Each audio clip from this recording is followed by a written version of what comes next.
They laughed when I quit my job to start a bakery. Now they beg me for discounts. My hands trembled as I placed the resignation letter on Marcus Winter's desk. 25 years at Wallace & Partners Accounting, and it all came down to this single sheet of paper. I'd rehearsed this moment for weeks, but nothing prepared me for the look on his face. "You're opening a what?" Marcus asked, his voice rising with each word. "A bakery," I repeated, steadying my voice. "I've given this a lot of thought, Marcus." At 52, I was the senior accountant at one of San Diego's most prestigious firms. I'd spent countless nights crunching numbers, filing tax returns, and helping wealthy clients grow wealthier. But I couldn't remember the last time I'd felt alive. Marcus leaned back in his leather chair, a smirk forming at the corner of his mouth. "Elliot, come on. A bakery. This is a joke, right?" "No, it's not a joke. I've already signed a lease for a space downtown." He burst into laughter, so loud that heads turned in the open office beyond his glass walls. "You're throwing away a 6-figure salary to sell cupcakes? At your age?" My face burned, but I stood my ground. "My last day will be 2 weeks from today." Marcus shook his head, still chuckling. "Fine, have your midlife crisis. When you come crawling back, don't expect your position to be waiting." I walked out of his office with my dignity barely intact, only to face the curious stares of my colleagues. Christine Pearson, the ambitious junior accountant who'd been eyeing my position for years, didn't bother hiding her amusement. "So the rumors are true, you're opening a bakery?" she asked loudly, ensuring everyone could hear. "Yes, I am," I replied, trying to sound confident. "Well, that's brave," she said, her voice dripping with condescension. "I always took you for someone who played it safe." As I cleaned out my desk, whispers and snickers followed me. 25 years, and all it took was one decision for them to treat me like a fool. The office that had been my second home now felt like hostile territory. That evening, as I drove home to my empty townhouse, my phone rang. Rebecca's name flashed on the screen. We'd been divorced for 3 years, but she still felt entitled to weigh in on my life choices. "Elliot, have you lost your mind?" she demanded without even a hello. "Thomas called me. He's worried sick about you." "Hello to you too, Rebecca," I sighed. "I'm perfectly fine." "A bakery, you can barely make toast without burning it." "That's not true, and you know it." "I've always loved baking. Remember those bread loaves I used to make every Sunday?" "A hobby, Elliot. It was a hobby. You can't turn a weekend pastime into a career at your age." Her words stung because they echoed my own doubts. What if they were right? What if I was throwing away everything for a pipe dream? "I've made my decision," I said firmly. "Well, don't come asking for money when it fails," she snapped before hanging up. That night I sat alone in my kitchen, surrounded by cookbooks and business plans. The enormity of what I'd done finally hit me. I'd walked away from security, from respect, from everything I'd built over decades. Tears welled in my eyes as doubt crept in. Had I made a terrible mistake? The voices of Marcus, Christine, and Rebecca played on repeat in my mind, their laughter and dismissal cutting deeper with each mental replay. My phone chimed with a text message. It was from Thomas, my son. "Proud of you, Dad. Not many people have the guts to follow their dreams." Those simple words were a lifeline in my sea of doubt. At least one person believed in me. I wiped my eyes and looked around at the kitchen that had always been my sanctuary. If I was going to fail, at least I'd fail doing something I loved. Little did I know that the laughter would soon die in their throats. Because sometimes, the biggest joke of all is how life can surprise everyone. I stood in the empty storefront, keys clutched in my hand, wondering if I'd finally lost my mind. The space was smaller than it had seemed during the viewing, just 800 square feet with peeling paint, outdated fixtures, and a kitchen that hadn't been updated since the 1980s. This humble space had cost me nearly all of my savings. "Well, it's got character," Thomas said, trying to sound encouraging as he surveyed the room. My son had taken the day off work to help me assess the renovations needed. "That's one way to put it," I replied, running my hand along the dusty counter. The real estate agent called it charming. "Realtors speak for falling apart." Thomas laughed, but his eyes were kind. "But I can see it, Dad. Once we clean it up, get some new equipment in here. This place could be something special." His confidence meant everything to me. At 30, Thomas had his mother's practicality, but none of her judgment. He was the only one who hadn't questioned my sanity when I'd announced my plan to leave accounting behind. Just then, a car horn blared outside. Through the large front window, I spotted a familiar Mercedes slowing down as it passed the shop. Inside were 4 of my former colleagues, including Christine, all craning their necks to get a look. They honked again, laughing as they drove away. "Friends of yours?" Thomas asked. "Former co-workers," I said, my cheeks burning with humiliation. Word travels fast. "Forget them," Thomas said firmly. "They're not worth your time." But their laughter echoed in my head as we got to work measuring spaces and making lists of equipment we'd need. Industrial mixers, proofing cabinets, commercial ovens. The costs kept mounting. My retirement fund would take a significant hit, and I'd need a loan to cover the rest. That night I sat at my kitchen table comparing quotes from suppliers. The numbers were daunting. Starting a business from scratch at 52 wasn't just challenging, it was terrifying. If this failed, I'd have nothing to fall back on. My phone buzzed with a text from Christine. "Drove by your bakery today. Cute project. Let us know when you're back in the real world." I turned off my phone and opened a bottle of wine instead. As I sipped, I remembered the box of family mementos I'd brought from the attic when planning this venture. Inside were my grandmother's handwritten recipes, yellowed with age. Nonna had emigrated from Italy as a young woman, bringing nothing but her clothes and these recipes. She'd always told me that baking was in our blood, but my father had pushed me toward a respectable career instead. Accounting was stable, he'd insisted. Safe. I pulled out the fragile pages, carefully preserved in plastic sleeves. Nonna's handwriting swirled across the paper, crusty sourdough, rich focaccia, delicate ciabatta.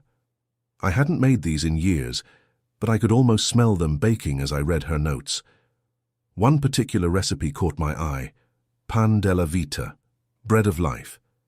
Nonna had only made it on special occasions, a complex sourdough that took 3 days to prepare. "This bread has saved our family more than once," she'd told me when I was young. I never understood what she meant. The next morning I started the sourdough starter for pan della vita. While it fermented, Thomas and I got to work on the bakery renovations. We painted walls, fixed shelves, and scrubbed decades of grime from the floors. Every day for 2 weeks, we worked from dawn until well after sunset. My hands, soft from years of typing, developed calluses and burns. My back ached from physical labor I wasn't used to. But for the first time in decades, I felt a sense of purpose. "I've been thinking about names," Thomas said one evening as we stood back to admire our freshly painted walls. "What about Baker's Second Chance?" I shook my head. "Too on the nose." "Number cruncher to dough puncher," he suggested with a grin. "I'm trying to attract customers, not scare them away," I laughed. As we debated options, I checked on my sourdough starter. It had doubled in size, bubbling with life. On impulse, I mixed a small test batch of Nonna's pan della vita dough. While it proofed, we continued renovating.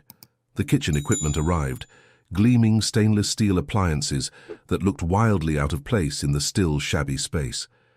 They'd cost more than my first car, but seeing them installed made this dream feel real. By the end of the day, I was able to bake my test loaf.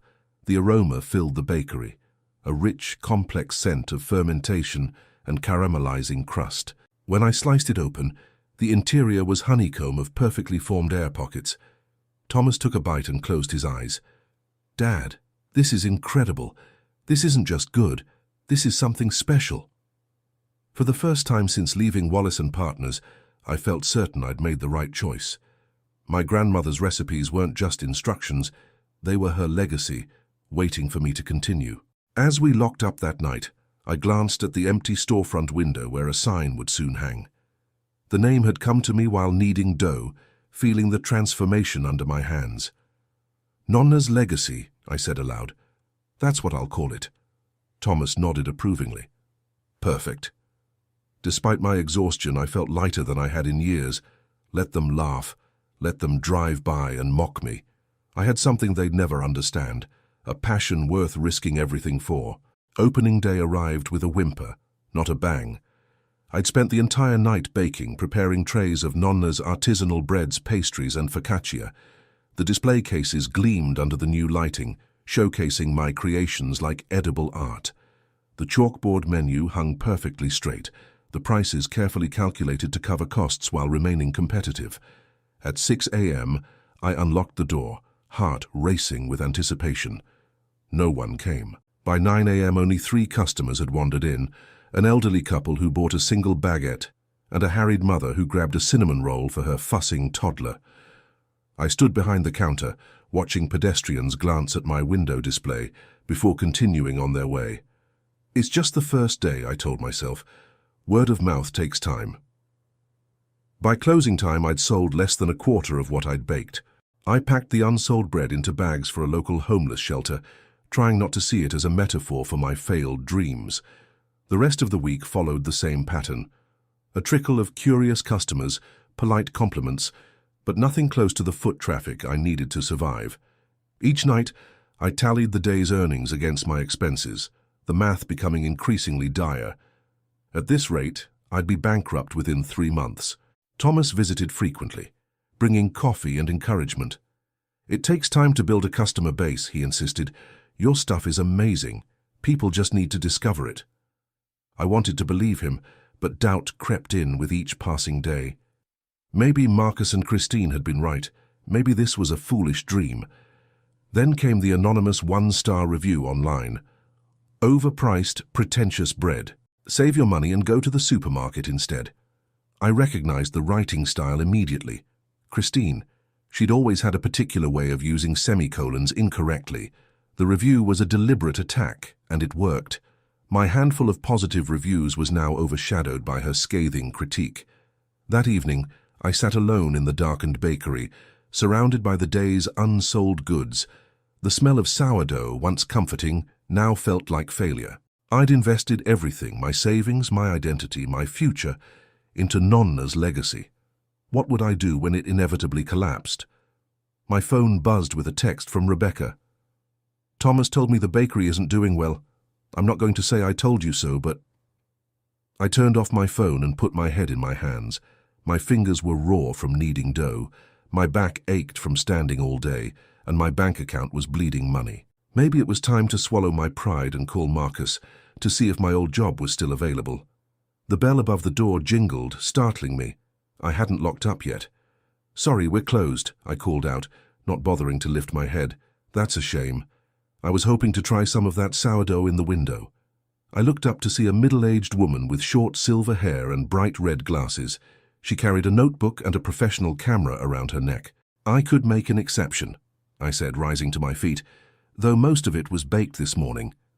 Even better, day-old sourdough has more character. She extended her hand. Diane Mercer. I write the Hidden Gems column for San Diego Cuisine. My heart nearly stopped. San Diego Cuisine was the most influential food publication in the area. Diane Mercer was known for discovering small, independent eateries and catapulting them to success with her reviews. I sliced her a piece of Nonna's pane della vita, along with samples of 3 other loaves. She took her time, examining each slice, smelling it before tasting, making notes in her little book.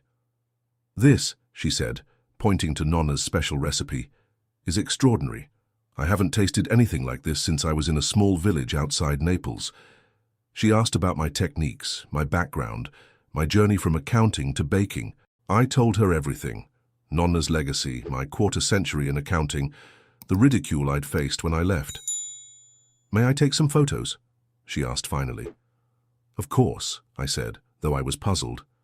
The bakery was nearly empty, hardly photogenic. Not of the shop, she clarified. Of the bread, and you making it. I'd like to come back tomorrow morning if that's all right. Catch you in action. That night I barely slept. I meticulously prepared everything for the next day's baking, determined to show Diane what Nonna's legacy was truly capable of. For the first time in weeks, I felt a flicker of hope.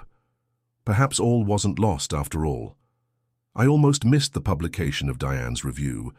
I was too busy trying to keep my failing bakery afloat, working 16-hour days and calculating how many more weeks I could stay open before my funds ran dry. Thomas had noticed the dark circles under my eyes but said nothing, just showing up each evening to help clean. Then my phone started buzzing non-stop. First Thomas, Then friends I hadn't heard from in months. Even my sister in Phoenix called, which she never did before noon. "Have you seen it?" everyone asked. Finally, I found time to check San Diego Cuisine's website. The headline made my hands shake. From spreadsheets to sourdough, the hidden bakery that's redefining artisanal bread in San Diego. Diane's article wasn't just a review, it was a feature story, complete with stunning photos of my bread and me working in the kitchen at dawn.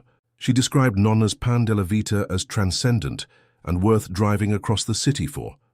She praised my decision to leave corporate life behind, calling it a courageous second act that has gifted San Diego with extraordinary bread. I had to sit down, overwhelmed by her words. She'd captured everything I'd hoped Nonna's legacy would be. The next morning I arrived at 4 a.m. as usual to begin baking. When I pulled up, I blinked in confusion. A line of people stretched from my door along the sidewalk, at least 20 early risers waiting in the pre-dawn chill. "We read the review," a woman at the front explained when I approached, keys in hand. "We wanted to make sure we got some before you sold out." By 10 a.m. every loaf, roll and pastry was gone. I put up a sold-out sign for the first time, then rushed back to make more dough for the afternoon. The second batch sold out within an hour of coming out of the oven. That night, I fell into bed exhausted but exhilarated. My phone pinged with a notification, another glowing review, this time on a popular food blog. The word was spreading. The lines grew longer each day. By the end of the week, I had to institute a per-person limit on certain items. I hired my first assistant, then a second. I added a third baking shift to keep up with demand. Then, on a busy Friday morning, I looked up from the register to see a familiar face in line. Marcus, my former boss, stood shifting uncomfortably, avoiding eye contact. Behind him was Christine, her expression unreadable. "Hello, Marcus," I said evenly when he reached the counter. "What can I get for you today?" He cleared his throat. "Just heard about this place from a client. Thought I'd see what all the fuss was about." I knew he was lying. The line to my bakery was now a fixture in the neighborhood, impossible to miss. He must have driven past it dozens of times. "The sourdough is our specialty," I said, keeping my tone professional. "Particularly the Pan della Vita. It's my grandmother's recipe." "I'll take one of those then," he said, pulling out his wallet. I wrapped the loaf carefully, then entered the price into the register. $18.50. Marcus's eyebrows shot up. "For a loaf of bread?" "For artisanal sourdough that takes 3 days to prepare," I corrected him. "Using organic, locally sourced ingredients." He handed over a 20, muttering something about highway robbery. I gave him his change with a pleasant smile. "Enjoy your bread, Marcus." Christine was next, her confidence notably diminished. "I'll have the same," she said quietly. I rang her up for $22. She frowned. "But you just charged him $18.50. "Special pricing," I replied with a smile that didn't reach my eyes. "For former colleagues who leave fake reviews." Her face flushed. "I don't know what you're talking about." "Of course you don't." I held out my hand for her payment. "That'll be $22. She hesitated, then handed over the money. I gave her the bread, wrapped identically to Marcus's. "Have a wonderful day, Christine." As they left, I caught Thomas's eye. He'd been restocking the display case and had witnessed the entire exchange. He gave me a subtle thumbs up. Throughout the day, more familiar faces appeared. Former co-workers who'd laughed at my career change now waited patiently in line, paying premium prices for my bread. None mentioned our shared past. None acknowledged the irony of the situation. That evening, as Thomas and I closed up shop, he asked, "How did it feel seeing them like that?" I considered the question. "Less satisfying than I'd imagined," I admitted. "I thought I'd feel vindicated, but honestly, they don't matter anymore." "That's growth, Dad," Thomas said, squeezing my shoulder. Just as we were about to lock up, there was a knock at the door. Through the glass, I saw Rebecca, her perfectly maintained blonde hair gleaming in the sunset. "We're closed," Thomas called out, protective as always. "It's okay," I said, unlocking the door. "What can I do for you, Rebecca?" She smiled, but her eyes darted around the shop, taking in the empty cases, the sold-out signs, the evidence of success. "I was in the neighborhood and thought I'd stop by," she said. "I've been hearing so much about your little bakery." "Not so little anymore," I replied. Rebecca toyed with her purse strap. "I'm impressed, Elliot. Really, you've done wonderfully. Thank you. An awkward silence followed before she finally said, I was thinking maybe we could get dinner sometime. Catch up? Thomas tensed beside me. We both knew what this was. Rebecca had always had a talent for attaching herself to success. I'm pretty busy these days, I said. Early mornings, you know. Of course, she said, her smile faltering. Maybe another time. After she left, Thomas let out a low whistle. Vultures circling. I laughed. Let them circle, there's nothing here for them anymore.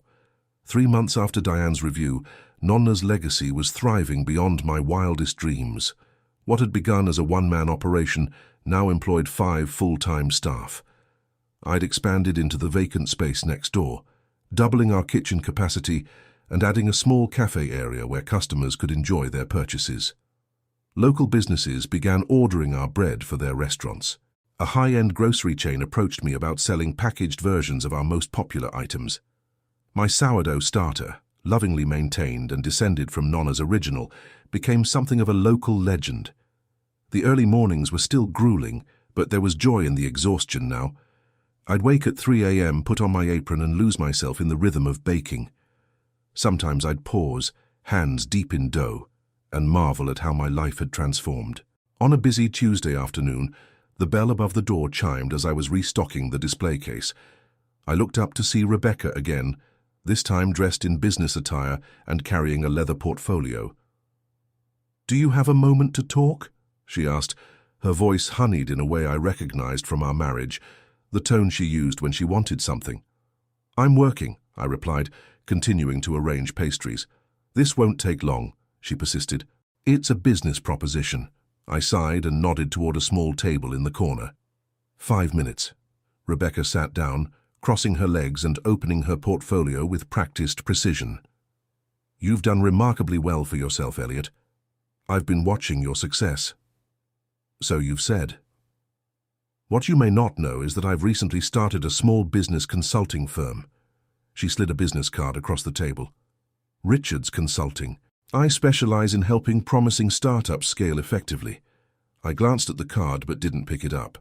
And I think we could work wonderfully together." She leaned forward, enthusiasm lighting her features. "I could help you franchise Nonna's legacy.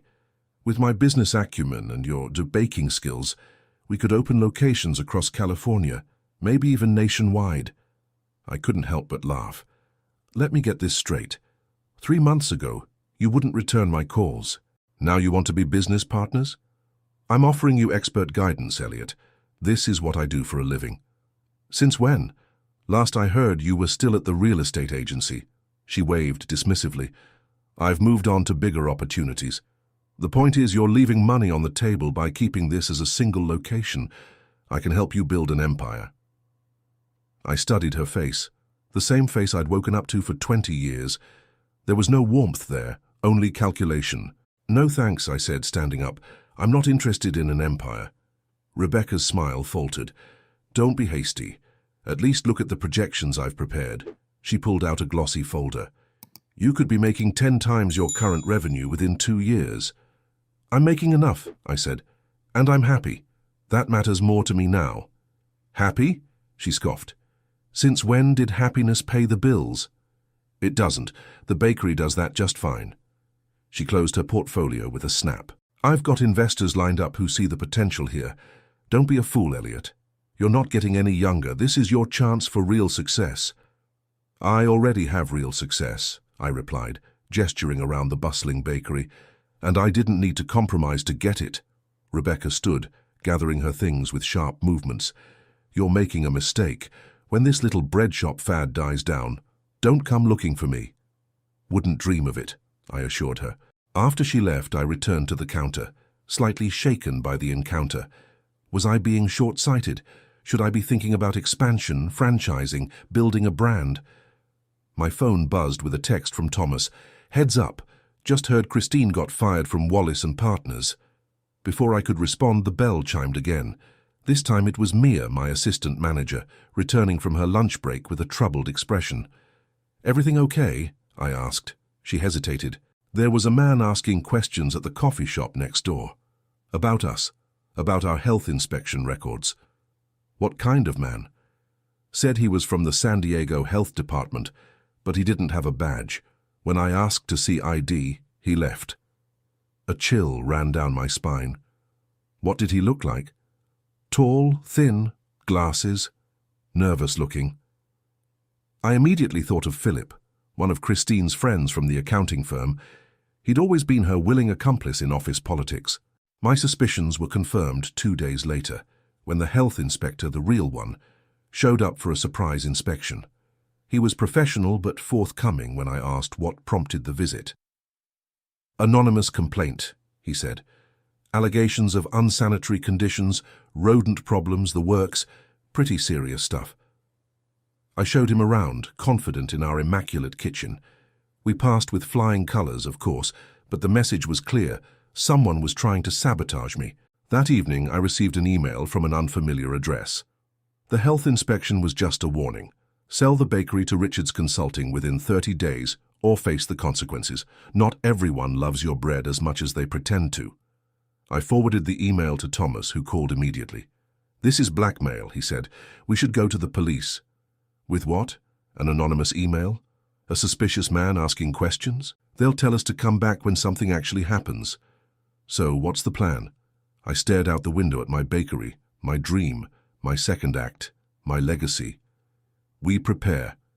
Because if they're desperate enough to try intimidation, they won't stop there. What I didn't tell Thomas was that I already had a suspicion about what might come next, and who was really behind it all. I arrived at the bakery at 2 a.m. earlier than usual. Something had woken me, a nagging sense of unease I couldn't shake. Instead of trying to fall back asleep, I decided to get a head start on the day's baking.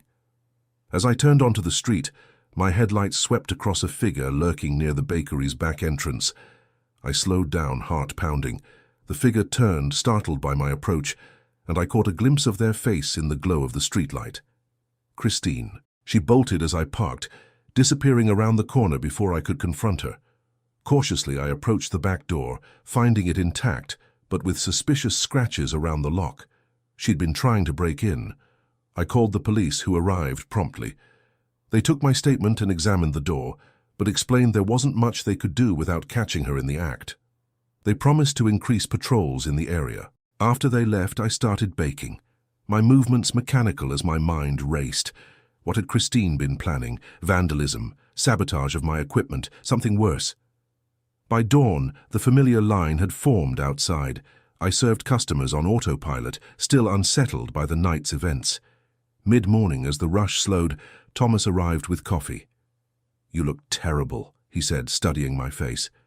"What happened?" I told him about Christine's attempted break-in. "This is getting serious, Dad," he said. "First the fake health complaints, now this. It's escalating." "I know." I rubbed my eyes. "But what can I do? The police can't do anything without proof." "Maybe we should install security cameras." "Already ordered them. They arrive tomorrow." The bell chimed as a new customer entered. Marcus. This was his third visit this week, each time buying a single loaf, each time trying to engage me in conversation about the accounting firm. I'd kept our interactions polite but distant. "Elliot," he greeted me, unusually somber. "Could we talk privately for a moment?" I glanced at Thomas, who nodded. "I'll watch the counter." I led Marcus to the small office in the back. "I know about Christine," he said without preamble. "And Rebecca." I stiffened. "What about them?" "I know they've been trying to force you to sell the bakery. I know about the threats, the break-in attempt." He sighed heavily. "Christine was fired last week, but she's been unstable, blaming you for everything that's gone wrong in her life." "And Rebecca?" "They've been working together. Rebecca approached Christine about gathering dirt on your operation, something they could use to pressure you into selling." I leaned against the desk, processing this information. "Why are you telling me this?" Marcus looked genuinely remorseful. "Because it's wrong, and because I owe you an apology." He met my eyes directly. "I laughed at you when you left, we all did. I thought you were throwing your life away on a foolish dream." "You made that abundantly clear." "I was wrong," he admitted. "What you've built here is remarkable. You had the courage to do what many of us only dream about, starting over, pursuing a passion. His words caught me off guard. This wasn't the Marcus I remembered, the calculating, dismissive boss who'd mocked my ambitions. "There's more," he continued. "Christine is planning something tonight. I don't know exactly what, but she mentioned making sure no one wants to eat there again. I'm worried she might try to contaminate your ingredients or worse." My blood ran cold. "How do you know this?" "She's been drinking a lot, talking too much. Word gets around." We formulated a plan. Marcus would call Christine, tell her he had information about my business practices that could help her case, and arrange to meet her near the bakery that evening. Meanwhile, Thomas and I would be waiting with the police. That night, we positioned ourselves in the darkened bakery. 2 police officers waited in an unmarked car nearby. At 11:30 p.m., right on schedule, Christine appeared, walking briskly toward the back entrance. She carried a small bag and glanced furtively over her shoulder before approaching the door. As she pulled out a tool to work on the lock, the police moved in, catching her in the act. The contents of her bag were damning, chemicals that, if introduced to food, could have made customers violently ill. The police arrested her immediately. As they led her away, she locked eyes with me, her face contorted with rage. "This is your fault," she spat. "Everything was fine until you had to go and chase your stupid dream." I didn't respond. There was nothing to say to someone who had fallen so far.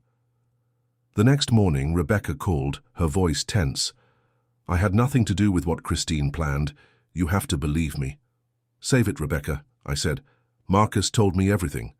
"He's lying. I only wanted to help you expand the business. By threatening me, by trying to sabotage my bakery. That was all Christine. She's unstable." "Goodbye, Rebecca." I hung up and blocked her number. In the weeks that followed, life settled into a new rhythm. Christine faced serious charges. Rebecca's fledgling consulting firm quietly closed after rumors of her involvement spread. Marcus retired from Wallace & Partners, citing a desire to explore new opportunities.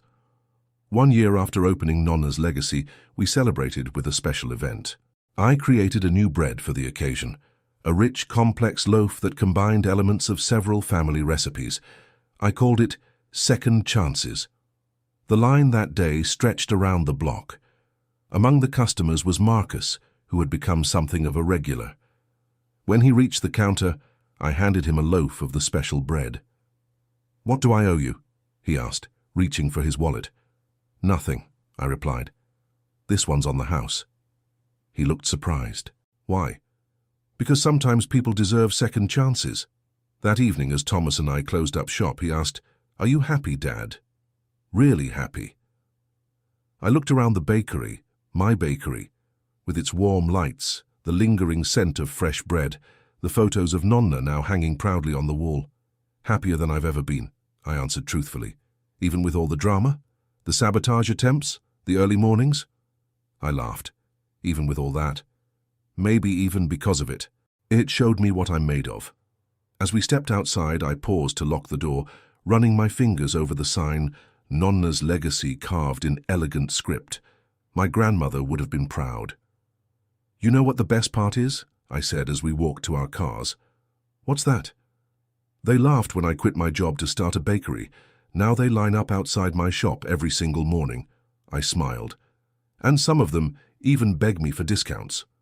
Thomas laughed. "But you don't give them any." "No," I agreed, "but I do give them something better." "What's that?" "A reminder that it's never too late to start again, and that sometimes the joke is on those who were too afraid to try."